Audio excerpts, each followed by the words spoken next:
राजकारणी लोक ध्यानात ठेवा, कार्यकर्ते आता पहिले तुमचं मार्केट पहिल्यासारखं राहिलं नाही. तुम्ही जरा घरादाराक पहा, ही देशाची सेवा राहू द्या. हे लोकांचे बांबू उपटायचं बंद करा. आता 40 वर्ष खोट्या टोकल्या, याची सतरंजी झटक आणि त्याची सतरंजी झटक. आता ते दिवस राहिले नाही. अहो 1.5 महिन्यापूर्वी तुम्ही एकमेकाला शेदत होते, आता एका कोंबडी उकुदा त्या कोण तुमच्या नाद लागेल? म्हणजे कार्यकर्त्याची किंमत पक्षातून तर जवळजवळ गेली. गावात तर आता त्यांना कुणी घरातही नाही. अरे शेतकऱ्याच्या बैल जर बांधले ना शेतकऱ्यानं, तर अवताची बैल बांधले का त्याची बायको हातात तांब्या घेऊन येते पाण्याचा. पाणी प्या, चहा घेता का जेवण करता? गरीब घरे पण आधार केवढा आहे. तर असं करा, सकाळचं कालवण गरम करते, दूध भाकर खाणं तर मग स्वयंपाक करते. तुम्ही तो असं करा, दूध भाकरच खातो, सकाळी पाहू. या कार्यकर्त्यांच्या बायका असं नाही बोलत घरी गेलो, पप्या त्याला विचार खायचंय का?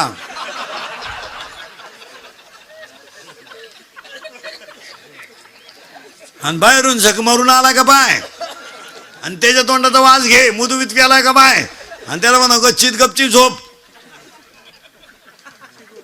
गच्चीत झोप पण गपचीप झोप.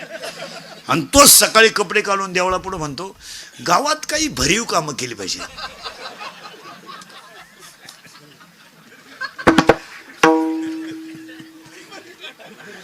काय भरीव करतो ख्वाक करतो, काय डोंबलं करतो.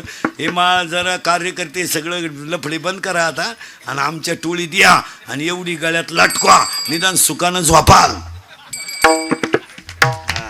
आता एवढी लटकवा, आणि आमच्याकडे आल्यावर तुम्ही श्रीमंत होणार नाही, पण सुखी झाल्याशिवाय. अजून 2 लोक राजकारणात उतरणार नाही 5 वर्षानं, गरीब आणि विद्वान. गरीब माणूस नाही उतरणार. फुकणी इकली तरी सदस्य नाही वाजत. आता हे आरडून आरडत होतो आम्ही 2-4 महिने, ते जनतेतून थेट 2-4 महिने आरडल्या तर झाला फायदा. ते बरं झालं, त्याला अवघड झालं. तो गडी गावात जुमानेच कोणला, ते एकटं झाल्यामुळं तेच खड्डे घ्यायचं. 15 वर्षापूर्वीचा काळ आता नाही आहे. 15 वर्षापूर्वी तुम्हाला ग्रामपंचायत लोकवर्गणीत चालवावं लागायची. आज तुम्हाला मुबलक पैसा आहे. आता तसं राहिलं नाही. 14 वित्त आयोगामध्ये ग्रामपंचायतीला पैशाला तोटा, त्याच्यामधला 25% रक्कम तुम्हाला शैक्षणिक खर्चासाठी आहे गावातल्या. पाहायचंच नाही. फक्त 15 ऑगस्टला 26 जानेवारीला तेवढं झेंड्या पैसे जायचं, गोळ्या बिळ्याने यायचं नाही. माया पोरीला तकलीफ आली. आपली पोरगी लय लाडकी आहे ना, लग्न करायचंच नाही ना. सांभाळ ना तू. दुसऱ्याचे घर बुंगी ती, तर मग तू घ ना, सांभाळ ना. एक तर त्या पोरीला तो पोऱ्यात तयार झाला, हे नशीब पहिले 3 मरेल होते त्याच्या देखत कॅनॉल मध्ये. उगाच कोणाचंही प्रारब्ध. अरे आत्ता तर जर जनक असता रामाचं कान फोडून टाकलं असतं. नाला का तू वनवासाला चालला, 1.5 लाख देऊन मिटून घे मायापुरीला दुसरा राम. पण जनक एकच शब्द का बोलला नाही, तर जाणकार माणसाच्या ध्यानात येईन. जनकाला माहित होतं माझी पोरगी जरी राजयोगात जन्माला आली असली तरी प्रारब्ध मी बदलू शकत नाही, देवही बदलू शकत नाही. असू द्या, मी राजा जनक आहेत, पण मी माझ्या मुलीचं प्रारब्ध बदलू शकत नाही. यदा कदाचित माझी मुलगी जर 14 वर्ष वनवासाला गेली आणि ती जर इतिहासातच अमर होतच असेल, तर वनवास करायला काय हरकत आहे? काय तुमच्या पोरीने नवऱ्याच्या घरी कष्ट केल्याने झालं? काय कष्ट झालं? अरे 15 वर्षापूर्वी मुलीचा बाप मुलीला 10 रुपये खर्चाला देत होता 2 महिन्याला. ते बी गपचीत द्यायचे, माणसात द्यायचे नाही. त्या बापाच्या घरात त्याला चहा मिळत नव्हता. बाप जर पुरीला भेटायला गेला तर हे श्रीमंत नवरदेवांचे बाप इतके नालायक होते. आता जिरली यांची. आता पार हा तुमचा हा जो पट्टा आहे ना, वावी सोमठाणं पंचळ बिंचळ, तुम्ही आता गार झाले. तुम्ही लय फुगीर होती. तुमच्या कडक टोप्या चांगल्या वळवळ करीत होत्या, आता जिरली तुमची. नाही तर तुम्हाला चांगले लोक पूर्वी कांद्याचे पैसे व्हायचे, कुटुंब मजेशीर होते, जमिनीत ताकद होती, उत्पन्न भरपूर. जमीन पाण्याच्या काढाला पाण्याचा प्रॉब्लेम नाही ना, तेव्हा तुम्हाला बळच पोरी देत होते लोक. तेव्हा तुम्ही लय आकडू. तुम्ही कुठं, आम्ही कुठं, हे कसं शक्य? तुमची जमीन आणि आमची कांद्याची चाळ सारखीच, आता कशी जिरली? आता का कोंबड्याचा नाही तो का चांद्याच्या चाळीत. आता बळच तुम्ही पुरीच्या बापाला म्हणता राम राम, तो मला यंदा नाही, तो तिकडं वड्याला सोड भाऊ, आम्हाला नको.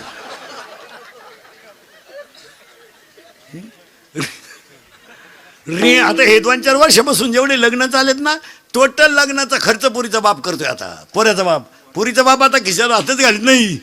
त्यानं इंद्रिकडचं कीर्तन ऐकल्यामुळे ते हुशार झाले. ते आता डायरेक्ट म्हणते मी हा साहेब हो. पोराचा बाप म्हणा अख्खा आपलं. आता उलट पुरीचा बाप मस्त तुरा काढून कार्यालयात हिंडतोय, भरपूर जेवा, लय दिसना नालायक सापडलाय हाना. पुरीनो तुमच्या बापाच्या दारात आहे ना अशी रांग लागणार आहे 2-3 वर्षात, मुलगी द्या मुलगी द्या मुलगी द्या. फक्त तोवर तुम्ही घरात राहिल्या पाहिजे, नाही तर रांग लागायच्या अंगणात आणि तुम्ही सापडायच्या धबधब्याखाली. काय उपयोग आहे? रेंज गेली काही पोरांची, रेंज पाहुणे येईन, काहींचा तर डिस्प्लेच गेला, चित्रच दिसलं. सावध व्हा. चला थोडं पुढं 1 किलोमीटरला इंजिनिअरिंग कॉलेज आहे, वढ्या नाल्याला इंग्लिश मिडियम आहे. लोकांनी पोरं आणायची कुठून? जेव्हा लोकांना पोरं होत होते तेव्हा तुम्ही शाळा काढल्या नाही. आता लोकांनी कार्यक्रम बंद केला तर तुम्हाला उत आला. पोरं होतील कशी काय लोकांना महाराज? ज्यांना बायको आहे त्याला तुम्ही तिसरं होऊन देते नाही, आणि जी बायका करायच्या मूडमध्ये त्यांना तुम्ही बायका देते नाही. एक हात 14 आहे बरं का, हात त्याला 3 शब्द. शरीर शुद्ध होईल स्नानानं, मन शुद्ध होईल नामानं, आणि चित्त शुद्ध होईल ध्यानानं, आणि धन शुद्ध होईल दानानं. मग आजच्या पुण्यस्मरणाला, 5व्या पुण्यस्मरणाला सगळ्यात महत्वाची गोष्ट अन्नदान. एवढंच आहे, बाकी काय नाही. किती हे तुम्ही आणि मी गंज कमावलंय मागच्या अवलादींसाठी, काय त्यांना घ्या नाही. आपलं आपल्याला विचारित आहे काय केलंय माझ्यासाठी आपलं. आता आपण केलं ते सांगायचं. बाप म्हणला मारली जखम आहे, मग आता काय करीन? तो लगेच म्हणतो काणी मारा सांगितली, म्हणजे उपयोग काय त्याचा? एक वाक्य सांगा महाराज, आपल्या प्रारब्धात जेवढं असेल तेवढं दानानं पुण्य मिळेल, तेवढंच पुण्य. बाकी या मागच्या अवलादींसाठी किती केलं तर पुण्य नाही. आणि आपल्या पोरांचा घोटाळा काय झाला तुमच्या माझ्या या हरामींना? आपण कमवायलाच काही ठुलं नाही. इयर खंदून ठुली, पाईपलाईन करून ठुली, घर बांधून ठुलं, ते माझटले. उतारलं त्यांना, ते मोटरसायकल उतारलं, कुत्र्याला होता ना ती, त्याचा बाप पिसळलेला होता.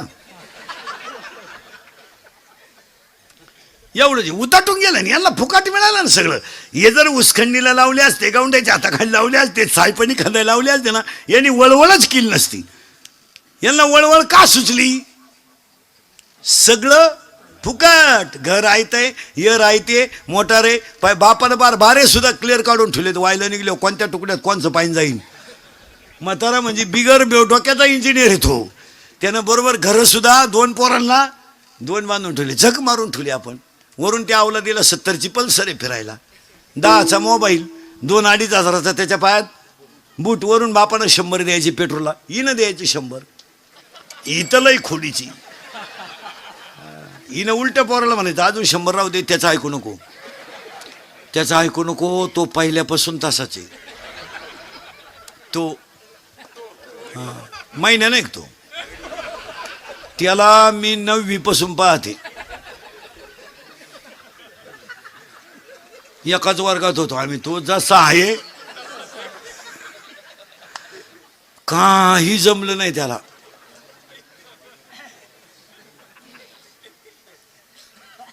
आता त्या अवलादीला 100 खर्चायला, 70ची पल्सर, 10चा मोबाईल, 2-2.5 हजाराचा पायात. ती अवलाद का आला हरिपट करी. वरून हात त्याच्या डोक्यावर आहे ना हिचा, दरिद्रीचा हात. मग त्या अवलादीला माज आला. आता आपल्या पोरांनी वाढदिवस साजरे करायला सुरुवात केली. आता घरी नाही करीत, त्याला बाप नाही ना. ही कॅनॉलला सापडेला अवलादी ह्या. आता या हरामींचे वाढदिवस आता धाब्याच्या पुढं आहेत. धाब्यावर 90 प्यायच्या, केक ठेवायचा धाब्याच्या पुढं, मग तो एकमेकाच्या तोंडात प्रसाद म्हणून घालायचा, हॅपी बर्थडे टू. आणि 90 पिऊन मग एकमेकाला बापाच्या नावानं हाका मारायच्या एला त्या पोरानं खरंय का खोटंय? खरंय का खोटंय? खरंय. मग आपले भक्त खोटं नाही म्हणते आपले पोरानं पप्पाचं आणि मम्मीचं भांडण झालं तर स्पीड मध्ये कोण बोलती रे? मम्मी. करेक्ट. आणि भामटेवानी खाली मान घालून कोण ऐकतो? पप्पा. करेक्ट. मग आपल्या घरात भामटा कोण? पप्पा. आणि घरातला हेडमास्तर कोण? मम्मी. आणि पप्पा सगळ्यात जास्त कोणला घाबरतो घरात? काढा बचत गट.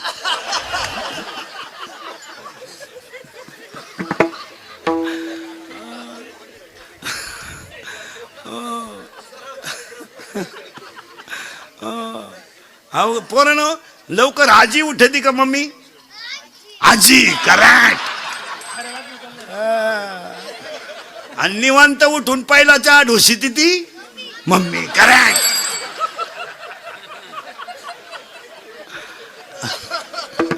आता मी बोललो असतं तो झोंबला असतं तुमचेच असल्यामुळं काय म्हणता येईल.